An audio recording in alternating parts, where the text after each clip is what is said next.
Assalamualaikum and hi friends, welcome to Chellam tips. Friends, இன்னைக்கு video பார்த்தீங்கன்னா mostly request video.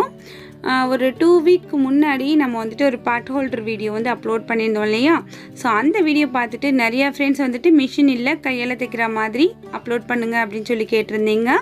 So உங்களுக்கு தான் இந்த வீடியோ. ஸோ வாங்க ஃப்ரெண்ட்ஸ் எப்படி ஸ்டிச் பண்ணுறோம் அப்படிங்கிறத பார்க்கலாம்.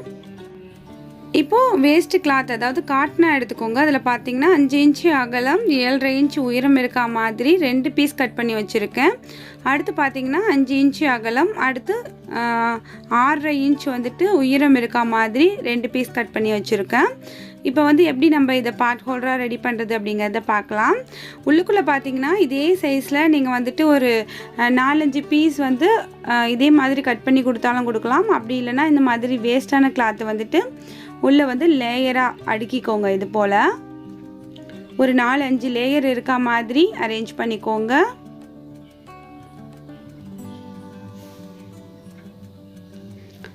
ஈவனாக இருக்கா மாதிரி பார்த்துக்கோங்க. ஒரு இடத்துல மொத்தமாகவும் ஒரு இடத்துல மெல்லிசாவும் இல்லாத மாதிரி ஈவனாக வந்து அரேஞ்ச் பண்ணிக்கோங்க.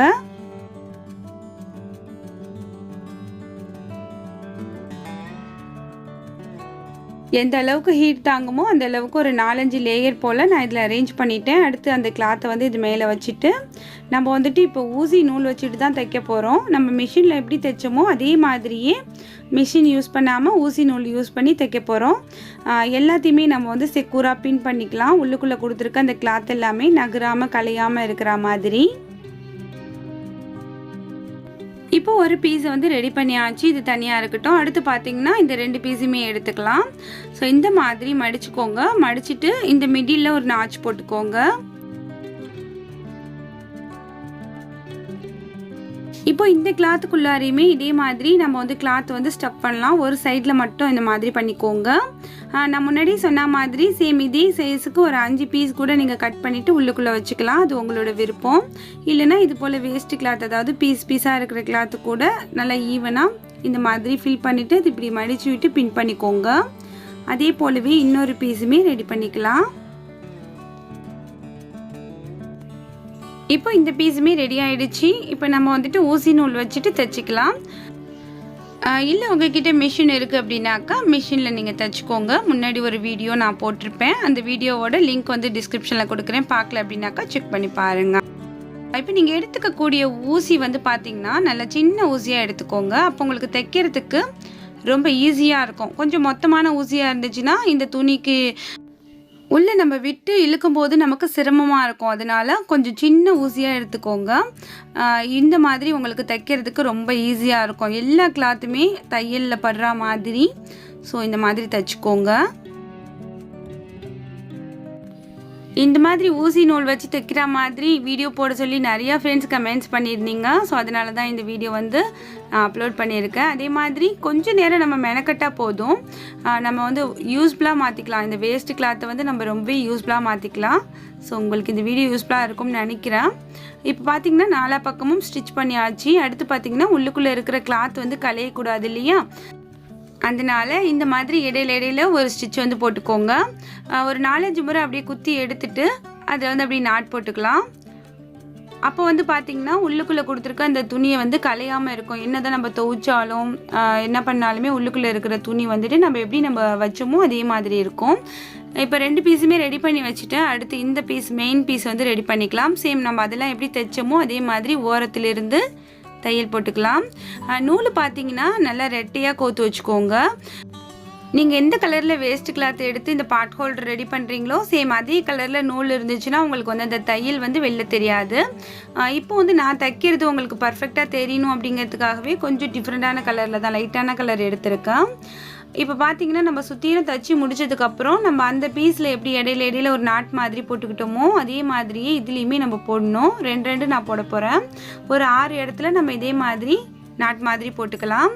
ஸோ போட்டுக்கிட்டதுக்கப்புறம் நம்ம ரெடி பண்ணி வச்சுருந்த அந்த 2 பீஸுமே எடுத்து இந்த மாதிரி ஆப்போசிட் டைரெக்ஷனில் வச்சுட்டு இந்த இடத்துல ஃபுல்லாகவே நம்ம தையல் போட்டுக்கணும். அதுக்கு முன்னாடி இந்த மாதிரி பின் பண்ணிக்கலாம்.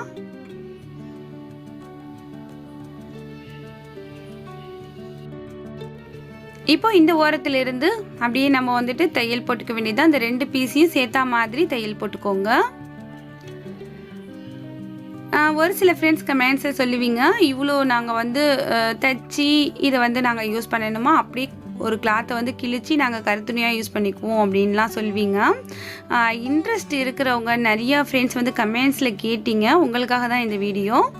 அதுபோல் வந்துட்டு இந்த மாதிரி நீங்கள் ஒன்ஸ் யூஸ் பண்ணி பார்த்துட்டிங்க அப்படின்னாக்கா அடுத்து உங்களுக்கு கருத்துணி யூஸ் பண்ணவே பிடிக்காது. ஸோ அந்த அளவுக்கு கம்ஃபர்டபுளாக இருக்கும், கை சுடாது, ஆவி அடிக்காது.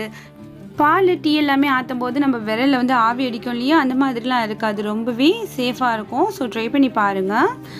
இப்போ வந்துட்டு பார்த்திங்கன்னா நாலா பக்கமும் தைச்சாச்சு. இந்த ஓரங்களில் இருக்கிற எக்ஸஸான கிளாத் எல்லாமே கட் பண்ணி எடுத்துக்கலாம். அடுத்து வந்துட்டு இதுக்கு நம்ம நல்ல ஒரு ஓரம் வந்து தைக்கணும், அவ்வளோதான். ஓரம் தைக்கிறதுக்கு பார்த்திங்கன்னா நம்ம வந்து வேஸ்ட்டான இந்த டிஷர்ட் கிளாத் எடுத்துக்கலாம். டிஷர்ட்டில் இருக்கிற இந்த திக்கான ஓரத்தை கட் பண்ணி எடுத்துட்டு அடுத்து 1 இன்ச் போல் அகலம் இருக்க மாதிரி நீளமாக இந்த கிளாத் வந்து கட் பண்ணி எடுத்துக்கலாம். இந்த ஓரங்களை கட் பண்ணி போட்டுடலாம், அதெல்லாம் நமக்கு வேணாம். இப்போ இதை ஜாயின் பண்ணி தைச்சிட்டு நம்ம இந்த இடத்துல நல்ல பக்கத்திலிருந்து இந்த மாதிரி கொடுத்து ஃபுல்லாக நம்ம பின் பண்ணிவிட்டு தைச்சோம் அப்படின்னாக்கா ரொம்ப ஈஸியாக இருக்கும். இந்த மாதிரி நம்ம வந்து மடிச்சுட்டு பின் பண்ணிக்கலாம். பின் பண்ணிவிட்டு நம்ம தைக்கலாம். ஃபஸ்ட் நான் எப்படி மடிக்கிறேன்னு பார்த்துக்கோங்க. இது வந்து நல்ல பக்கம் அப்படிங்கிறதுனால நம்ம அந்த ஃபினிஷிங்காக அந்த ஃபோல்டு பண்ண மாதிரி நம்ம வந்து அரேஞ்ச் பண்ணிக்கலாம்.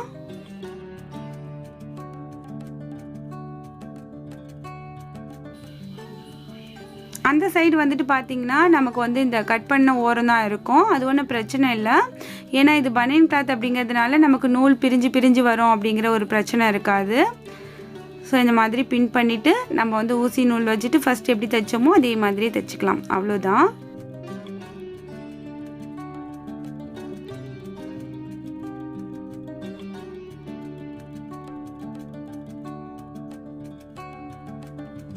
எந்த இடத்துலேருந்து நம்ம ஃபஸ்ட்டு ஃபோல்டு பண்ணமோ அங்கேருந்து தைக்க ஆரம்பிங்க.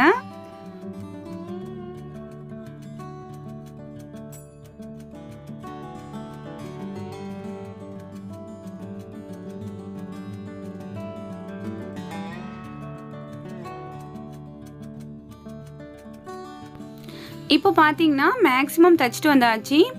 நான் வந்து ரெட் கலர் அதில் பிங்க் கலர் நூல் போட்டிருக்கிறதுனால உங்களுக்கு அந்த தையல் வந்து கொஞ்சம் தெரியுது. இதுவே வந்து சேம் கலர் நூல் எடுத்திருந்தோம் அப்படின்னாக்கா உங்களுக்கு வந்து சுத்தமாக தெரியாது, பார்க்குறதுக்கு ரொம்ப நீட்டான லுக்கில் இருக்கும்.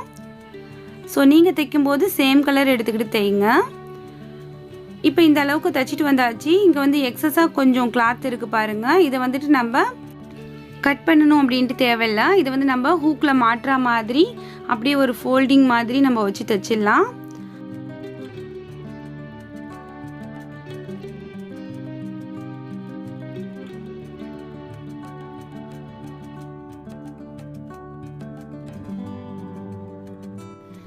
இப்போ பார்த்தீங்கன்னா எங்கே ஆரம்பித்தோமோ அது வரைக்கும் தைச்சிட்டு வந்தாச்சு. அடுத்து இங்கே கொஞ்சம் எக்ஸஸாக இருக்கு இல்லையா, இதில் வந்துட்டு நம்ம அப்படியே ஃபோல்டு பண்ண மாதிரியே தையல் போட்டுக்கலாம்.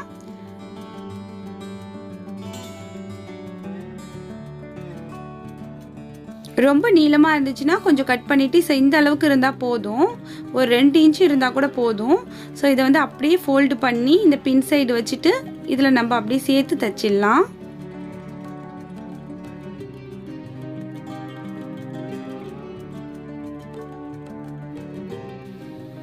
ஒரு 4-5 முறை தைச்சிட்டு இந்த மாதிரி நாட் போட்டுட்டு நூலை கட் பண்ணி எடுத்துடலாம். அவ்வளோதான் ஃப்ரெண்ட்ஸ், நம்மளோட பாட் ஹோல்டர் ரெடி ஆகிடுச்சு. ரீசெண்டாக நம்ம அப்லோட் பண்ணியிருந்த இந்த வீடியோவை நிறைய ஃப்ரெண்ட்ஸ் கையால் தைச்சி காமிங்கன்னு கேட்டிருந்தீங்க. உங்களுக்காகவே சேம் டிசைனில் அதே மாதிரியே தைச்சி காமிச்சிருக்கேன். உங்களுக்கு இந்த ஐடியா பிடிச்சிருக்கும், யூஸ்ஃபுல்லாக இருந்திருக்கும் நம்புகிறேன்.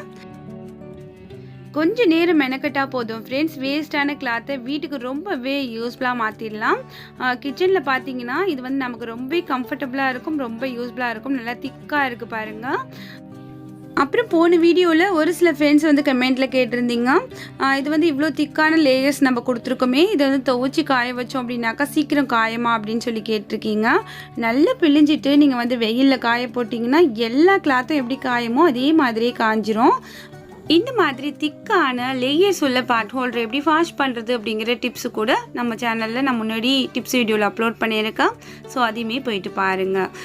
இப்போ நான் டீ வடிகட்டுறேன். ஸோ எவ்வளோ ஆவி அடிக்கும், கையில் வந்து நம்ம ஊதிக்கிட்டே இருப்போம் இல்லையா, கட்டை விரலில் ஆவி அடிக்கும் போது. ஸோ அந்த மாதிரி ப்ராப்ளம்லாம் எதுவுமே இருக்காது. கண்டிப்பாக எல்லாருமே ட்ரை பண்ணி பாருங்கள். எங்ககிட்ட மிஷின் இல்லை, கையால் எப்படி தைக்கிறதுன்னு கேட்டு எல்லாருக்குமே இந்த வீடியோ யூஸ்ஃபுல்லாக இருக்கும்னு நினைக்கிறேன். இன்றைக்கி வீடியோ உங்களுக்கு பிடிச்சிருந்துச்சுன்னா லைக் பண்ணி ஷேர் பண்ணுங்கள். இந்த வீடியோ பற்றின கருத்துக்களை மறக்காமல் அந்த கமெண்ட் செக்ஷனில் தெரியப்படுத்துங்க. இது போல் இன்ட்ரெஸ்டிங்கான யூஸ்ஃபுல்லான கண்டென்ட்டை மிஸ் பண்ணாமல் பார்க்க மறக்காமல் நம்ம சேனலை சப்ஸ்கிரைப் பண்ணி வச்சுக்கோங்க. தேங்க்ஸ் ஃபார் வாட்சிங்.